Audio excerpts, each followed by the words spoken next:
Hey, it's Clayton Olson, and this is how to break up with someone. Now, this video is going to have 7 steps, 7 key insights that you can take with you into this tremendous transition that you may be on the precipice of. When doing a little bit of research about this and whether or not I should make a video on it, I looked on Google to see how many people are searching for how to break up with someone, and it's an incredible amount. It's a lot of people. And so I say that because I just want you to know that if you are in the throes of deciding whether or not to leave a relationship and you're feeling confused, you're feeling lost, you're not sure what rests on the other side of this breakup, I want you to know that you're not alone and that I really feel for you because I know that this is an incredible transition. And when you're breaking up with somebody and you are deciding that that person is no longer good for you or deciding that that dynamic no longer works for you, it is a step into greater truth, greater rapport with yourself. And it takes an incredible amount of courage. And if you're watching this video, you may be in the situation where perhaps you've tried breaking up with somebody several times, but you keep getting sucked back in over and over again to a toxic dynamic and you can't leave. As a relationship coach, I've seen this unfold and I've seen people break up and get back together many times. And in some cases, the relationship can start over and be a successful venture with a new dynamic. And in other cases, it's just toxic. And every time people get back together, it just gets more toxic and more detrimental to both people. So how do we move on from a relationship? How do you close this chapter of your life once and for all, where you can walk away without baggage, without a regret or a sense of guilt that you're hanging on to, and that you can move on to the next part of your life and begin attracting and creating the type of love that you want? Well, let's talk about these 7 steps, and I'm going to go through them kind of high level and then dive into each piece.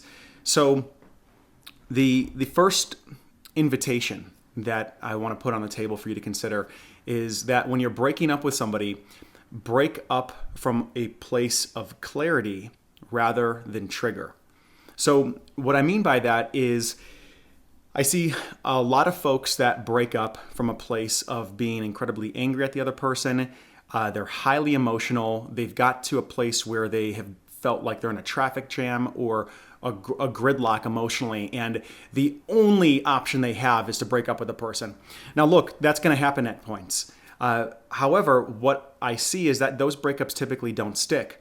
And the reason why is because when you break up from an incredibly emotional place, those emotions tend to pass, and what you're left with is feelings of sadness, perhaps more clear thinking. Maybe you put a halo effect around the person and you regret how you showed up in the breakup, and you're thinking, God, the way that I showed up was perhaps hurtful, or it was not productive, was not respectful. And then there is a drive to want to go back in and repair things so that you're still friends with the person, and you can end up getting sucked into the cycle. So what I mean when I say break up from a place of clarity, what I mean is don't break up from an angry or highly emotional territory. Do your best to get to a place of clarity and sobriety with the breaking up. Because when you break up from a place of logic, when you break up from a place of being clear within yourself, having a clear knowing, even if it's just a gut intuition that this person's not right for you, and you're able to approach it in that manner, you have far less likelihood of going back on that decision because you were ashamed of how you showed up. So break up from clarity rather than trigger an emotion. Step 2, here's something that will help with step 1. And I had a friend recently going through a breakup who had gotten back together with his ex, his partner, multiple times. And finally, they were going to pull the plug completely. And I know that there had been doubt around whether or not they were going to get back together again, because the emotions after the breakup can be so intense, they can be overwhelming. It's like getting hit by a wave and then sucked right back out to sea. So one of the things that you can do that will help you find a solid footing in this really confusing situation is to write a letter to yourself before you break up to the person. And the letter that you're writing to yourself is one in which you are outlining all of the emotions that you're feeling currently, all of the brutally honest points about why you guys are incompatible, why this has to stop, why there is a new dynamic that you're wanting to create, and why it's impossible to create it with this person. And you're writing this to your future self, and you can either write it, you can record it on audio, or you can even record a video. So you can really capture the full sensory experience of yourself while you are in a place of clear knowing that it is time to break up with this person. The reason being is because just like in step one, whereas if you break up with somebody out of emotion, and that emotion suddenly like dissipates later on, you may find that your clarity before you break up with the person dissipates and gets distorted on the other side of the breakup. And being able to have the touchstone, the anchor to go back to this video, to this audio, to this letter that you wrote to yourself will be incredibly helpful. It'll act as a psychological life raft that will check you and remind you of who you were being and how you were feeling in this toxic dynamic that will help you keep your feet underneath you and not reach back out with regret trying to reconcile if this dynamic is in fact toxic. So that's step two. Write a letter to your future self, record an audio or record a video. Step three is to build a support network. So this could be family, this could be friends, this could be people that have been there next to you during this relationship saga who can be in your corner to give you the encouragement and the reflection back of all the little nuances and the things that perhaps they remember that were wrong in the relationship that can help assert your decision to walk away. Several years ago, when I was exiting a relationship with a woman that I was living with, my friends were massive anchors to reality to help me stay away from this halo effect of looking back at the relationship and seeing it as perfect or something that I needed to get back into, and help ground me in the reality that there was a lot of things that were dysfunctional and wrong. There was a lot of incompatibility with us that really was not, that just was not jiving between the both of us. So having the support group there who are people on the outside that are sober, that have your best interests in mind, that can reflect back your brilliance, your light, your ability and deservingness to create what you want is absolutely paramount to being able to make a strong decision and move on powerfully. Something that I want to also mention too, and this kind of loops back to step one, is this idea of breaking up from trigger versus breaking up from a place of clarity. And this is a point that I miss. I really want to nail this down. Oftentimes after a breakup, we go through this interesting loop. It's like almost like a figure eight where we are making the person guilty, the person we're breaking up with guilty, and we're making ourselves innocent. And then we switch over and we start making ourselves guilty and them innocent. So it might look like something like, God, if they were just different, this could have worked. If they didn't do that, this could have worked. If they would just change, this would work. So that's making them guilty. And making yourself innocent, which actually makes you then victim of the dynamic. On the other hand, you might say, okay, God, if I was just a better man, then maybe I could have made this work. God, if I was just more understanding, or if I hadn't done this one thing at this one time, then maybe this would not have gone the direction it did. And now that kind of thinking can be really confusing because you can see that you end up flip-flopping between guilt and innocence over and over again, which can have you really lose your footing. So the distinction that I'd like to offer here that I think can help you begin to break from a place of clarity is, rather than blaming the other person for what's happening, it's to look at the relationship, or rather than blaming yourself or them, it's to look at the relationship in terms of compatibility and to come to the conclusion that both of you gave it your best shots with the resources, the understanding, and the awareness that you had. And now what's left is that it just didn't work. So the two of you are not compatible, rather than one of you or both of you are to blame, because that blame just adds to the heaviness. And one of the most important things in the midst of a breakup that I want to encourage you to exercise is self-compassion and being able to go easy on yourself in this. So looking at it through the lens of compatibility will give you access to much more clear thinking and perspective on the situation that you're in. All right, next I'm going to rip through a couple more of these. So the next one is to get space. So if you're living with your partner and you break up with them, you want to be able to get out immediately after the breakup. And begin to make plans immediately to move out, whether it's into a friend's house, your parents' house, or to lease another spot for the time being, maybe even get an Airbnb. And the reason why is I can just tell you from personal experience, terrible breakup that I went through many years back. I lived with my girlfriend at the time, and what ended up happening is we found ourselves consoling each other when we were in these vulnerable states. And that just made everything so much more confusing. It felt like both of us were walking over broken glass, trying to help each other, just ripping open the wounds of our heart even more, because we were already in a pattern of wanting to help each other because we did deeply love each other and care about each other's well-being. But it wasn't appropriate. It wasn't actually a safe place to support each other. And what we really needed was to be on our own and to reach out to our own networks to find a sense of safety and identity. So getting space is going to help with also the building a support network to help you rather than relying on your partner to console you through the breakup. That almost never works, and it typically ends up with people getting back together after that. Step 5 is to get your needs met in other ways. So what do I mean by that? Well, when we go through a breakup, there are many things that happen to our biology and to our mind.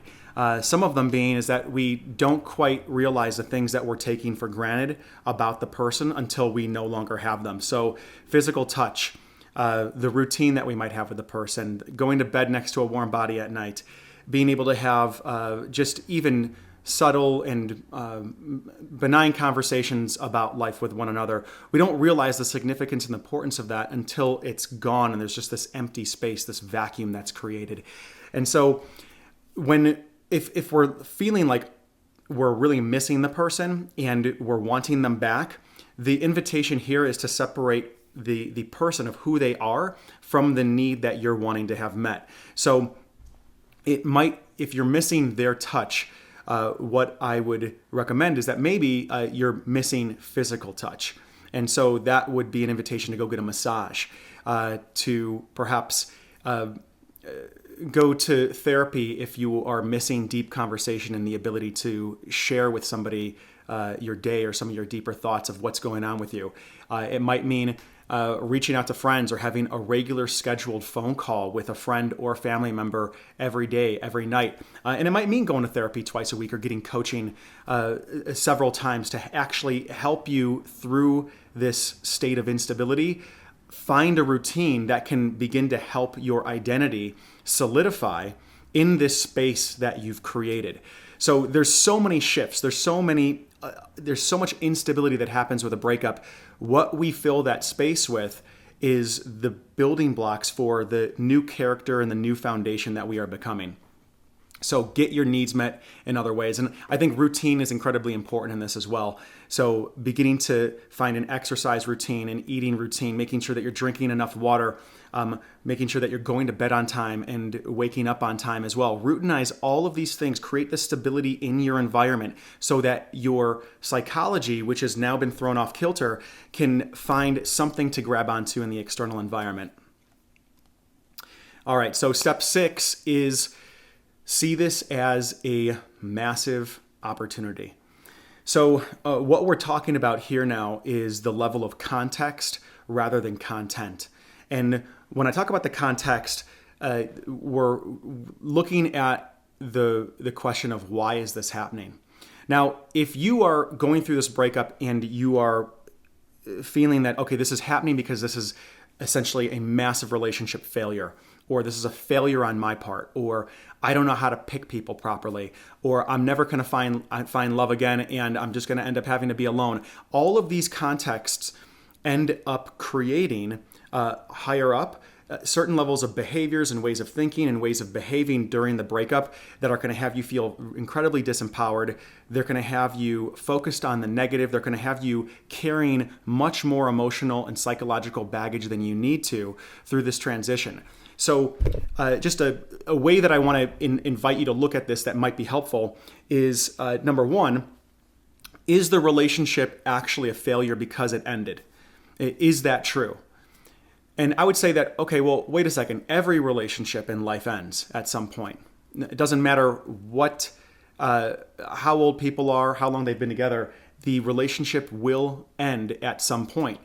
And does that mean that the relationship success then is dependent on the longevity of it?